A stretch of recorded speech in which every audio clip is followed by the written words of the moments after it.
Welcome to Make Believers, where we sit down with genre creatives from across the globe to chat about their work and what got them there.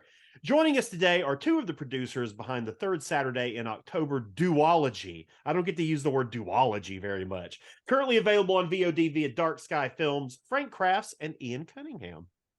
Hey. Hi, gentlemen. Howdy. Coming to me live and in person from the heart of Dixie. But before we get into anything film, I just have to ask: has Governor Meemaw been doing anything particularly crazy lately? Oh me. No, she's just protecting our Alabama values, Billy Ray. That's what she's best at. That's all she does. Yeah, Yeah. I really don't keep up with. I mean, she has to do something really big for me to notice because I just don't keep up with local politics or state politics. And she's actually my cousin by marriage. Oh God! I mean, her first cousin is married to my second cousin, so I do see her at weddings and stuff.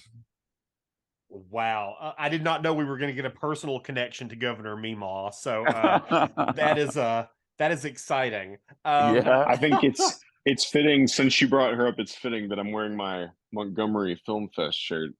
Oh, cool. They still have a film festival in Montgomery. Yeah, it's awesome. I just went for the first time in November. It's run by our friend Anton Jackson. Shout out to Anton. I did not know they had one still. I know Fairhope has a really cool one down in South Alabama, but I didn't know about Montgomery. Look, I learned something new every day. And I start with the discussion about the South because a lot of what I want to talk to you about is a little Southern twinged.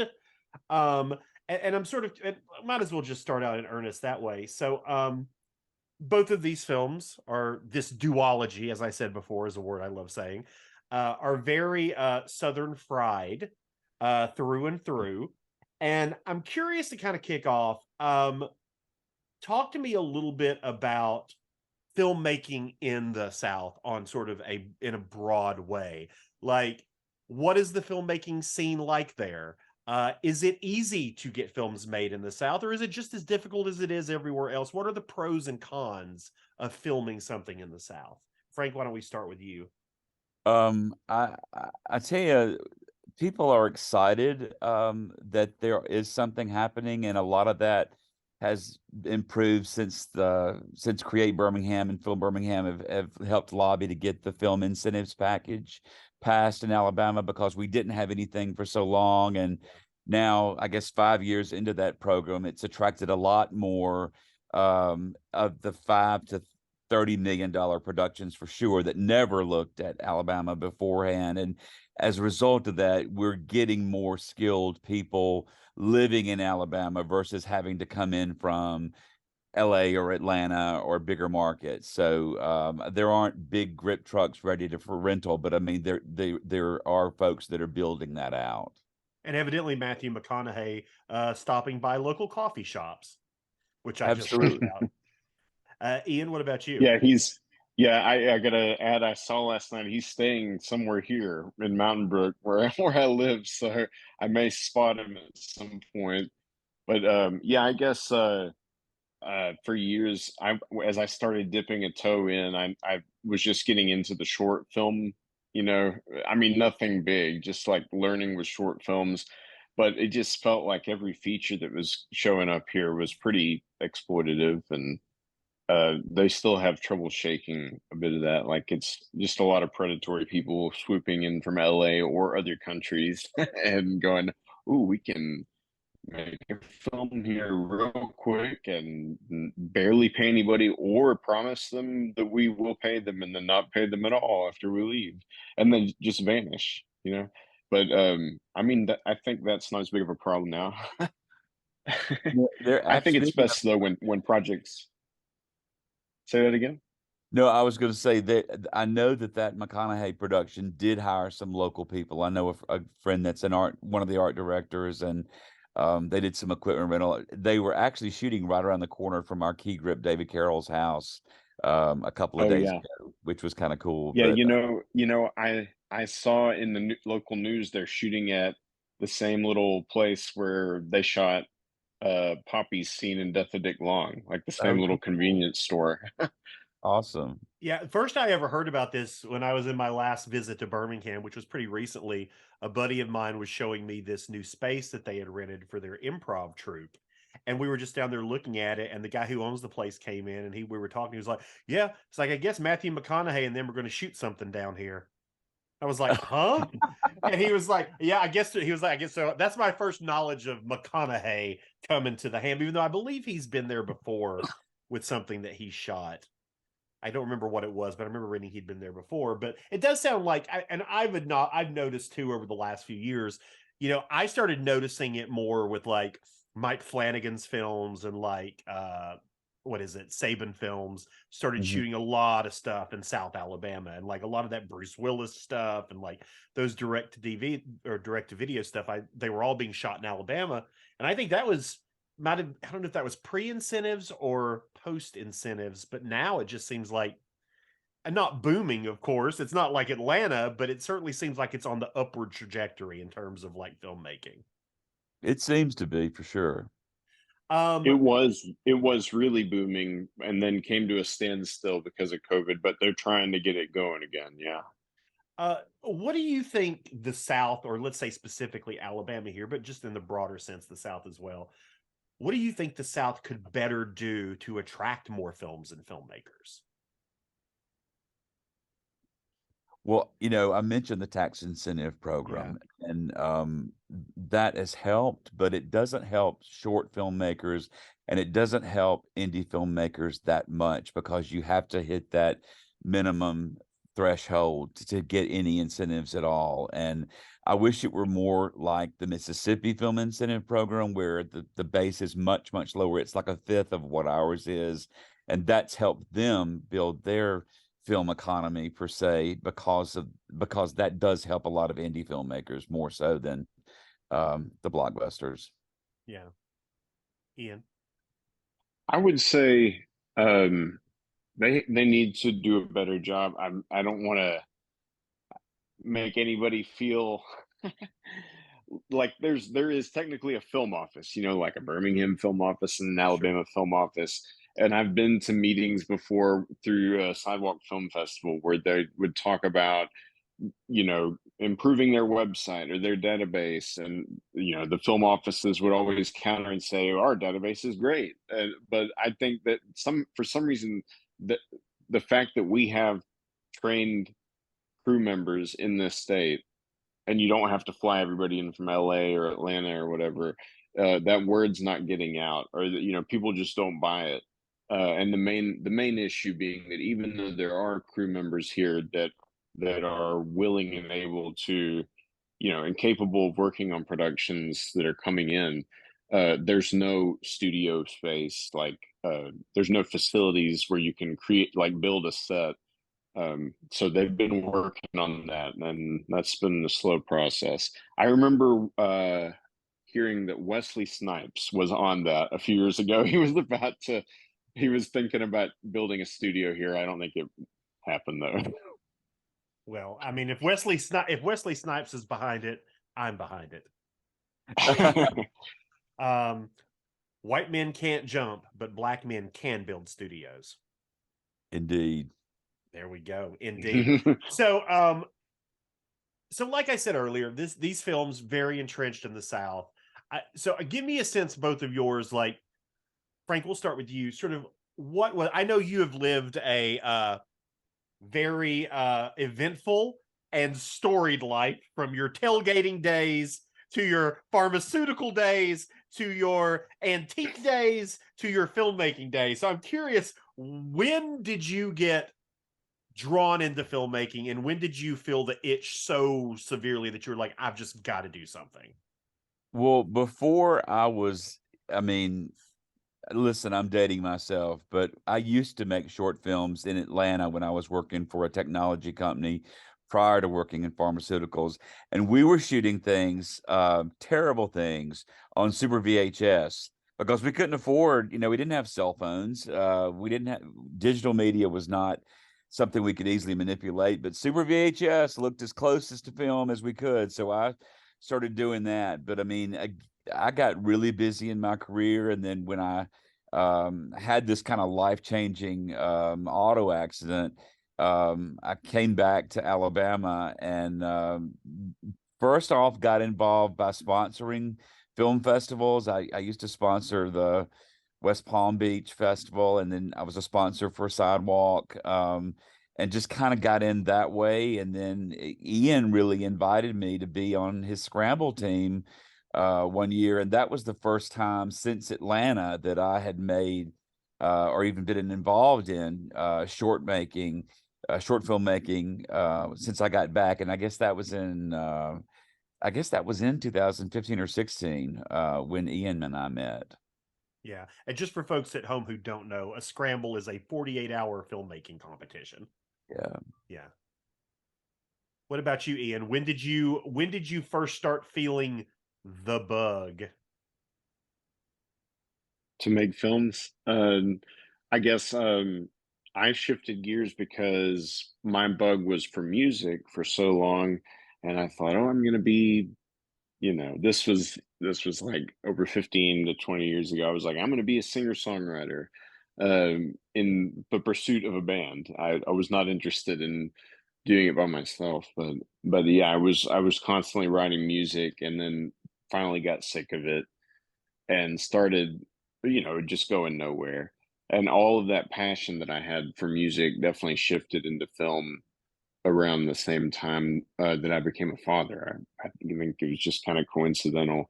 I just started hearing more about Sidewalk Film Festival and starting to attend it, take it seriously, because it was just something I'd heard about.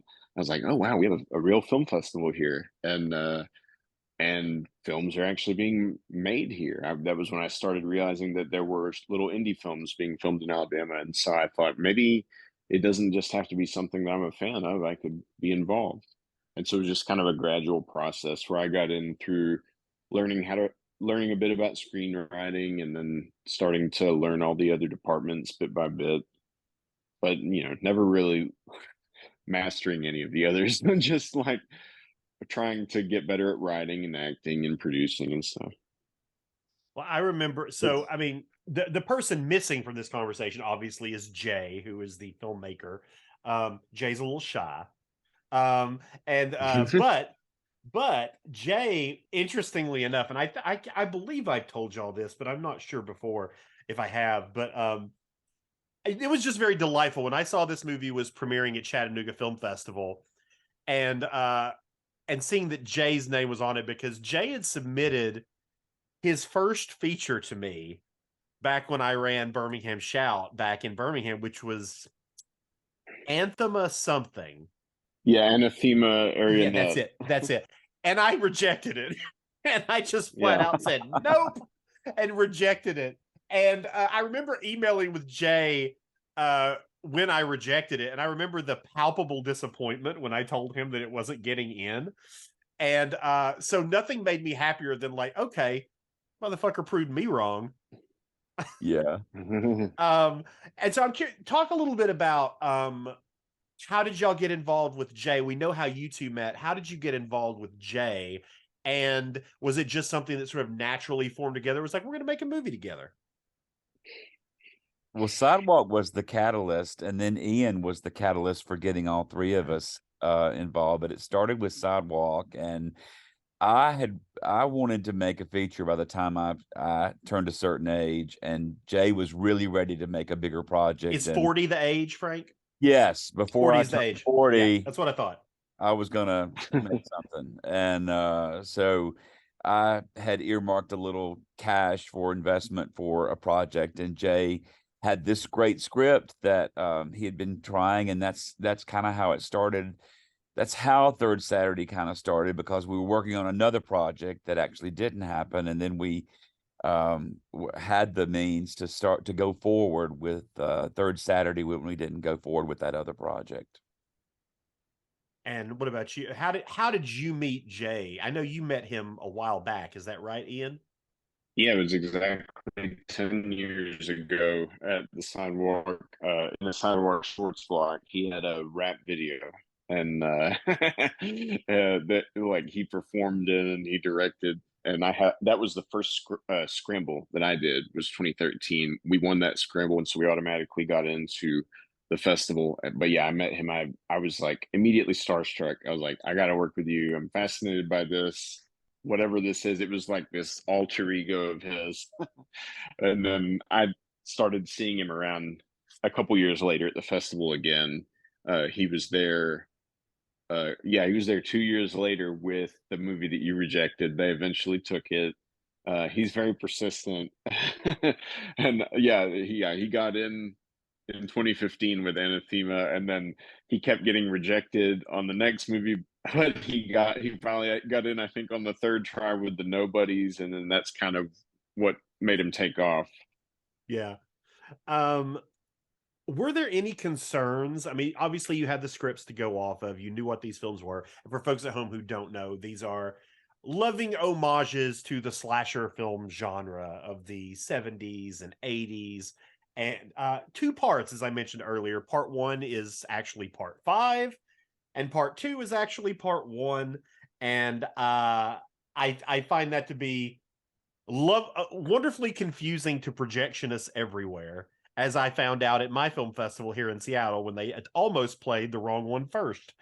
I'm curious though, were there any concerns from y'all or Jay about, because we're kind of in this peak time for horror films right now, was there any concern about oversaturation of the genre, oversaturation of slasher films? Was that ever a discussion? I don't remember it coming up. I Yeah, I mean, don't either. it's Jay's number one passion.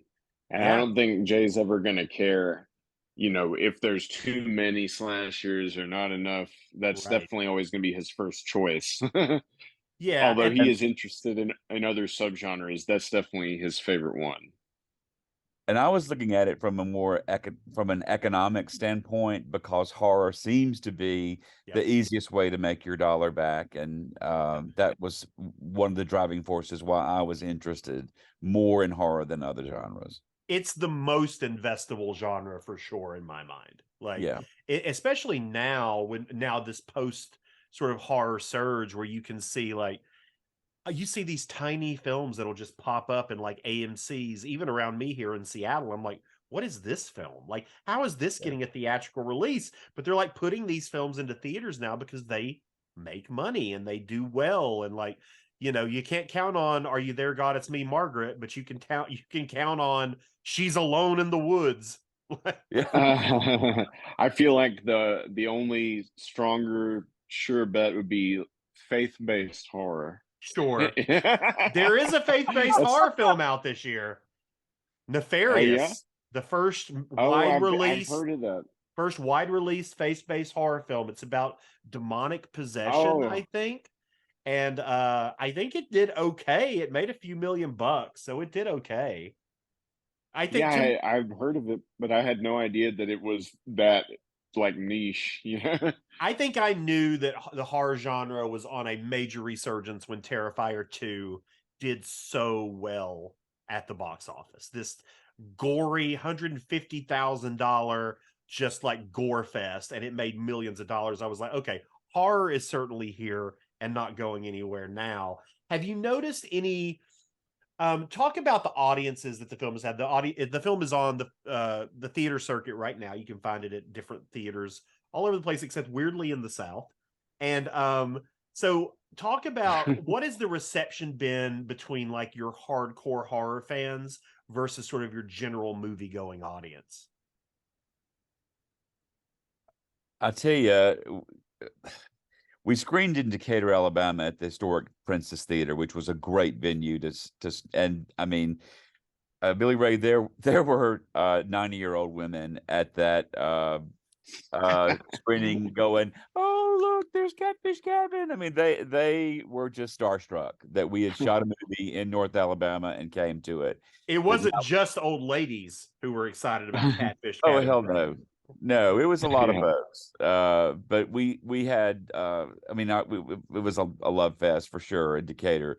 But when I was in New Mexico, we definitely had our peeps, I call it. You know, lots of black t-shirts, lots of you know, folks that were in our space for sure, and they've loved it. We were really excited about our reception we've gotten in New Mexico, and you know, hopefully going forward, we'll have the same reception in other cities. But I think when folks give it a chance, they really see that there was a lot of love that went into this film, and that's evident by you know the performances Jay was able to get, and just the locations we were able to get, and the people that he had working on the film. I think yeah, it's an experience more than it is like a movie, because I think it's just more fun when you watch them back to back. Yeah. It's kind of replicating a drive-in experience, even though drive-ins aren't very receptive to indie films anymore, and so it's No. kind of hard to make a real drive-in run or whatever this year. Maybe we'll get to do that, but we're just kind of replicating that in in our house cinemas and stuff. And I think the more you get people in the mindset to like think of it as a slumber party, like we try to encourage people to wear pajamas to that screening Frank mentioned. I think the more that people go into it thinking of it more as a party, the more fun it is for non-horror fans. Yeah, I'd agree. I definitely agree with that. And it's been interesting the last few years watching how the general like movie going audience is slowly starting to respond more and more to horror, because it's just, how can you not? It's always there in the theaters. Like, you can't go to a movie theater without at least two, maybe three horror films playing at this point. And so it's just been interesting watching that. I'm curious. So I screened this film at two festivals. So I've screened it at Skyline Indie and Make Believe. I want to talk to you a little bit about the festival experience for y'all, because one of the things I talk about a lot on one of my way too many podcasts is just how many what I call ghost festivals exist out there, right? Like film festivals that aren't really film festivals. They just exist primarily to, take money from filmmakers. And I'm curious, how did you navigate the festival circuit? How did you avoid any like quote unquote fake or ghost festivals, and how did you decide what that plan was going to look like?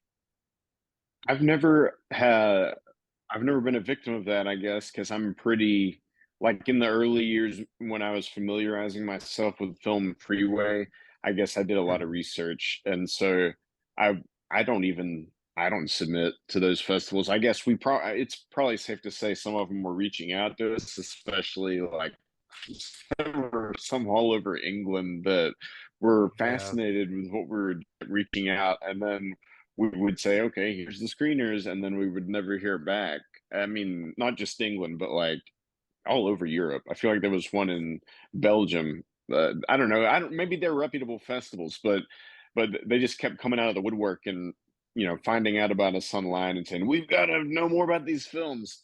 But we certainly had a list we were going off of because we knew, there we'd looked at like ranked genre fest, and then we just had a Sure. lot of like Jay and I knew what we wanted, like what the trajectory was hopefully going to be, and we hit, you know, maybe a third or so of what we wanted. That's better Whatever, than it's most. pretty common to just hit a third or a quarter. I don't know. Maybe, yeah, and we had such a positive festival experience. I mean, we started a year ago, a little over a year ago with Chattanooga, and that was a great experience for us. But I mean, we had an amazing time in Seattle with you at Make Believe. That was That was fun. truly special festival. I mean, we met so many great people and so many good filmmakers in Seattle. But then, it was great that we were at Fantastic Fest and Panic Fest in Kansas City. Those were some fun ones for us as well. Yeah, yeah. I asked that about only because Ghost Festivals, because I feel like and this is probably something I notice more just because I'm a programmer and I'm constantly like, and I'm on all of these programmers groups on Facebook, and just the amount of bullshit festivals out there is staggering to me. Like ones that are like, oh, submit to the blankety blank film awards. And literally you're just paying for a laurel, right? You're paying $50 to get a laurel that they can make in 30 seconds on Film Freeway. And I am doing everything in my power to shut those assholes down. Billy Because Ray. Are those Oh, man. are they primarily online festivals or something? I'm just not that Yep. familiar. Yep, it's primarily these. It's a combination. It's either a festival that is like pretending to be like a established, reputable festival, and then it just screens stuff online, or it's a festival that's not even a festival, where it's just like you think it's a festival, but then you submit, everything that submits gets in, and they just send you a laurel, and that's it. And like there are thousands of them out there, thousands of these festivals out there, and I've tried to do a good job the last few years. I've been working on sort of a master database of like to try to help folks figure out what's real, what's not. And unfortunately, I put my number and my contact out there enough where like at least once every couple of days I get an email from some poor hapless filmmaker who's like, what about these festivals? And I'm like, no, no, no, no, maybe no. Like they're just everywhere. Like it's such a scam, and I feel so bad because they're just taking advantage of like indie filmmakers, right? They're just taking Are advantage of indie they filmmakers. are they all over Film Freeway, or are they elsewhere? Film Freeway does a decent job of weeding out the but not good enough. Like there is still a lot on there where you can see, and you can, and it honestly, it to a well-trained eye, you can look at their page for like 10 seconds and automatically know it's bullshit. And you can just tell. Wow. And you know, my first festival experience ever, I did a short film. My buddy and I, it got into a indie horror fest in Chicago. My buddy's dad was like, I'm going to fly y'all up there. It's your first film festival. So we went up there and we walked into the theater. There was no marketing anywhere. There was no way to tell that it was a film festival. The doors to the theater were open. There were like 5 or 6 people sitting in there. We looked around, couldn't find anybody. We sat down. The films played, and then they ended, and that was it. And then we left, and there was nobody there to greet us, nobody there to do anything, nothing at the place. And it was like, what the hell is this? And sure enough, it was a scam festival. And 2 years later, it was finally shut down. But it was just like, it was so ridiculous. And so that was my first time actually realizing this was something that existed. It's only gotten worse.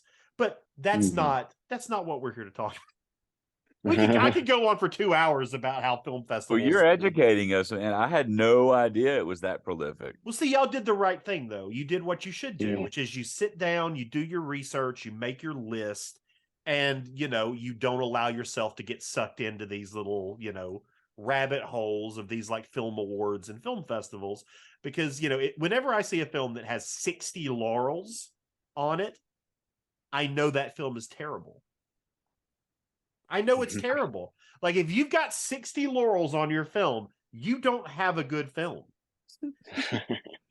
I hate being a blanket statement, but it's like, so like y'all did the right thing. But segueing back into what we are here to discuss, which is the film itself. Talk to me a little bit, and I've talked to these guys on multiple occasions for folks at home. I've ran like 3 Q&As with them. So I'm getting all this information again, but you're getting it for the first time.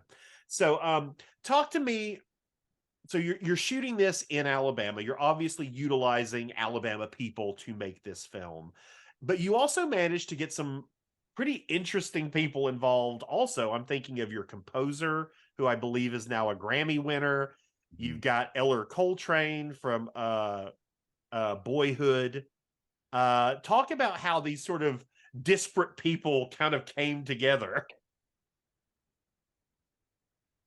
Well, I don't know. I really, I'm still we're counting our blessings as to how we got Calvin Wooten to compose the film, but he did a wonderful job, and that was a relationship that Jay had built, and we were just so fortunate with that one. But Eller and I were friends from way back, and I knew he had gotten into the art direction space, And then Jay had pitched Third Saturday to several actors, and it just kind of rung a bell with Kansas Bowling, and we were delighted that she was interested. And then when her sister came aboard as well, that was awesome to get them straight off of their stints in Tarantino's Once Upon a Time in Hollywood. And then we had a great local casting director who does a lot of national casting in Ayoka Billions.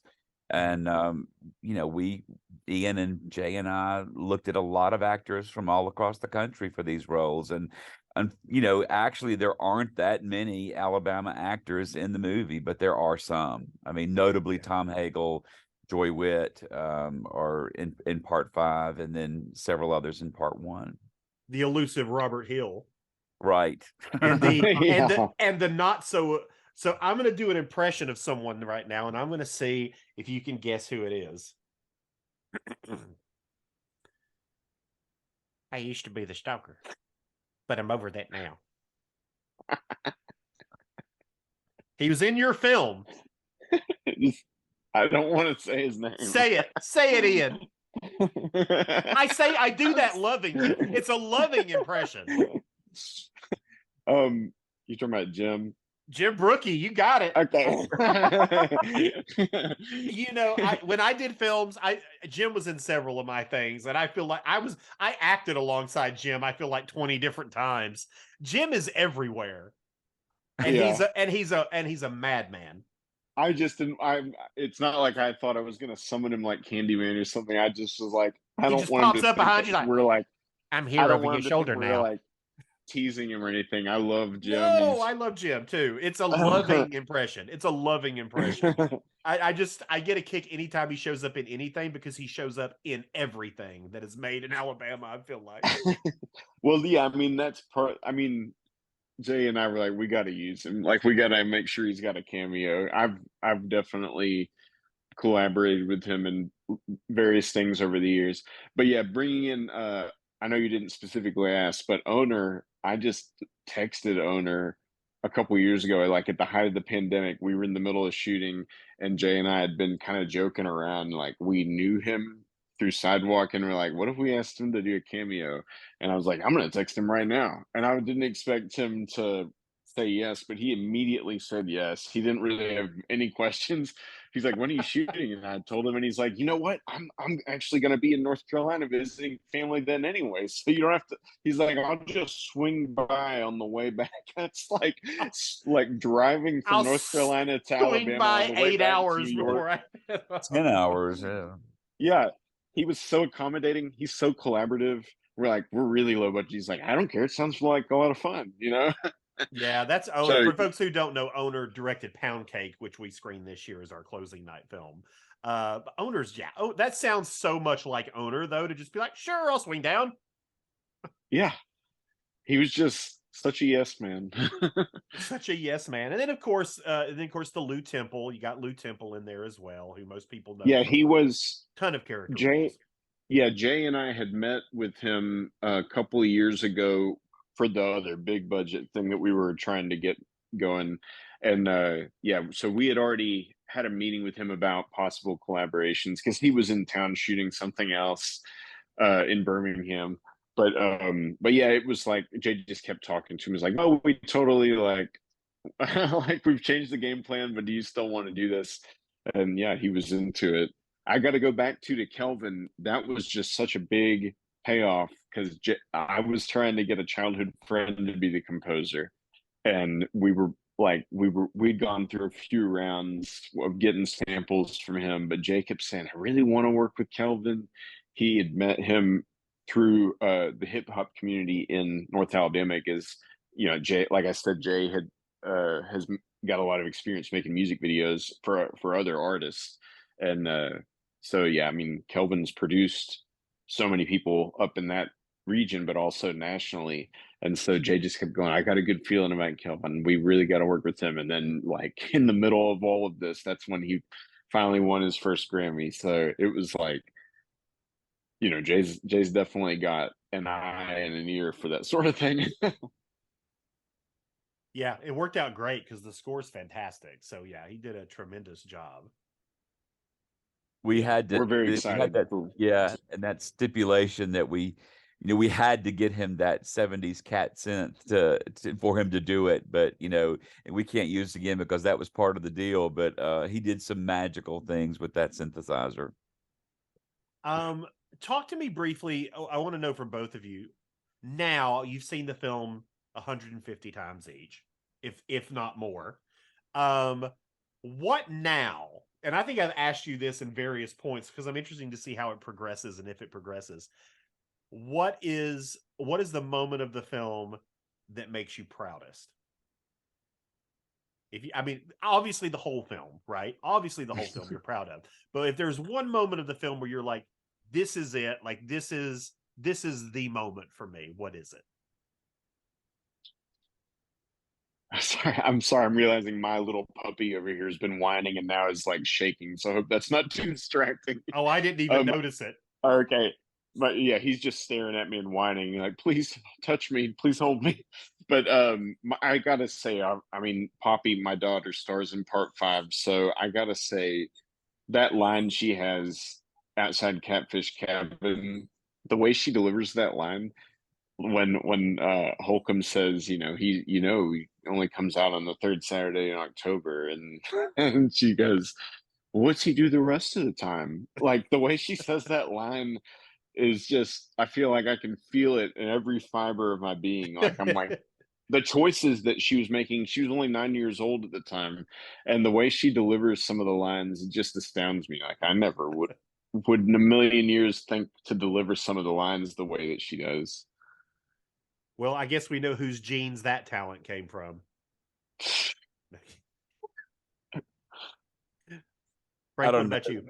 I'll tell you, there's being on set when everything that could possibly have gone wrong went wrong with some of those scenes make me the most proud that we were actually able to capture them. One of them, I guess, if I had to pick one, was when we took the chainsaw to one of the characters in part 1, because golly, that chainsaw would not work.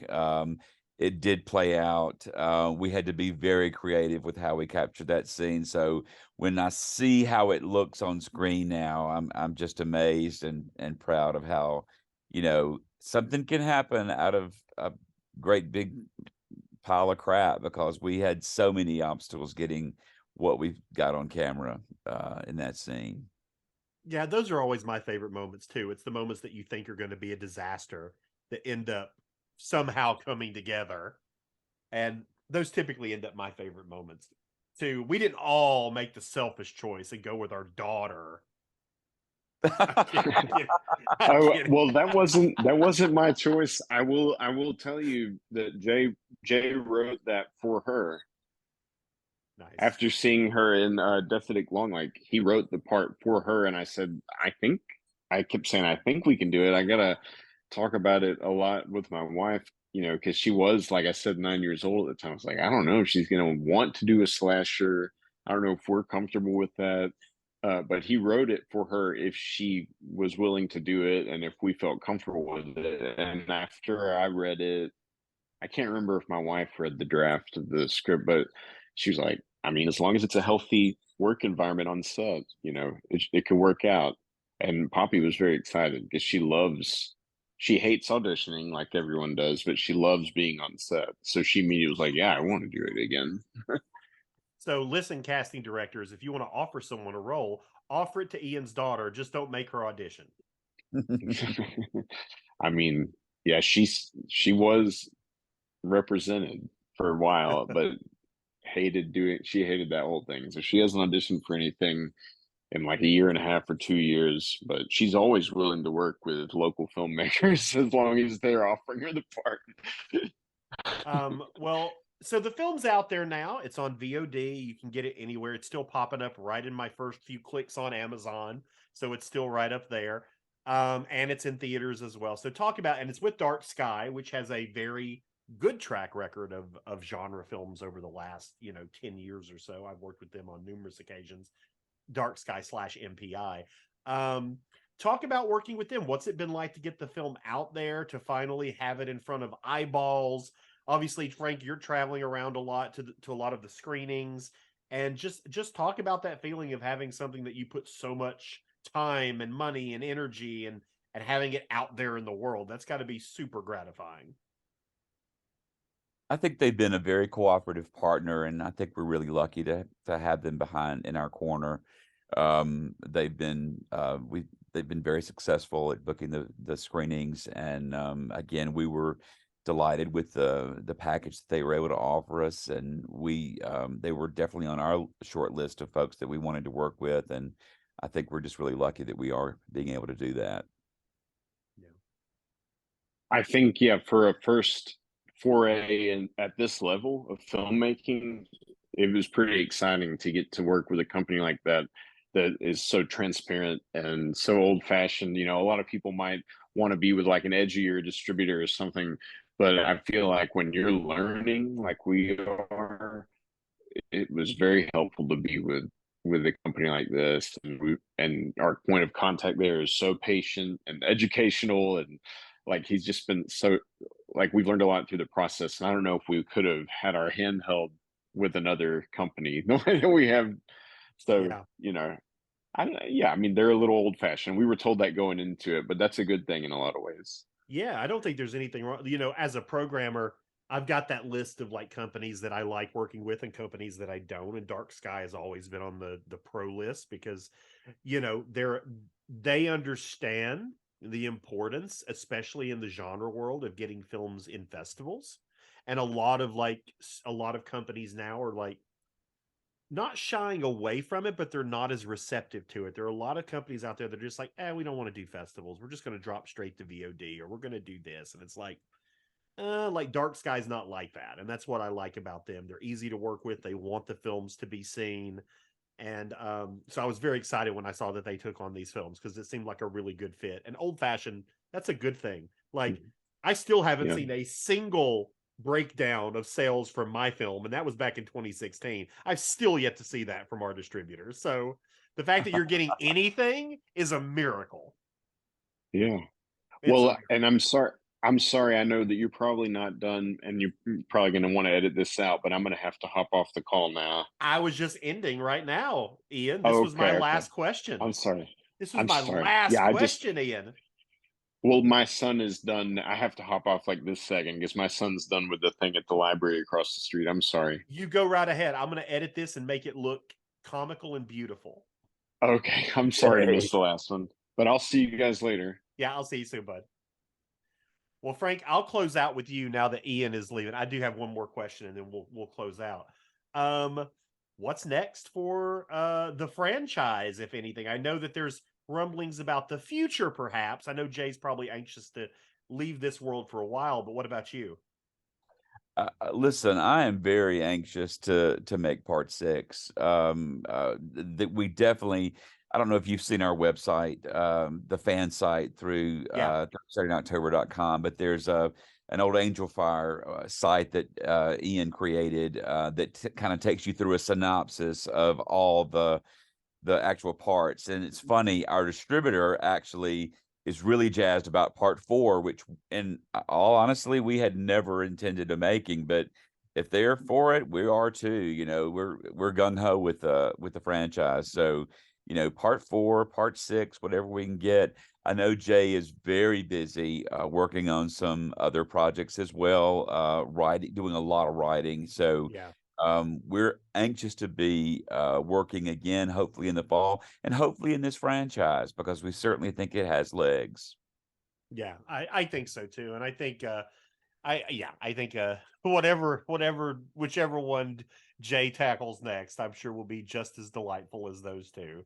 Well, I mean, I tell you, when we early on, I think the first day we were in release, the LA Times had picked up the movie, and we had no idea that was going to happen. And they gave us this love letter review. And in fact, there was a sentence in the review that said, like Quentin Tarantino and Robert Rodriguez, comma, Jay Burleson. And I don't even know what the rest of the sentence was, but I told Jay at that point, I would just be done. You know, if I got mentioned in the LA Times in the same sentence as those two guys, you know, he has made it, in my opinion, anyway. Yeah, So yeah. You don't get those kind of gifts very often from a no, newspaper. So that's something you got to keep track of. yeah, and that review opened a ton of doors for us. I mean, as soon as that happened, I mean, our distributor was like setting up, I mean, dozens of podcasts and interviews with other national papers. So that really did set the tone for our release. Yeah. Well, Frank, thanks so much for taking some time to chat with me. I appreciate it as always. Thanks It's for always having lovely. me. And thanks to Ian too, who is no longer with us. Well, he's with us. He's not dead. He's just gone to deal with family matters. But Yeah. thanks to Ian too, and thanks to everybody for watching. And we'll be back next Friday with more conversation.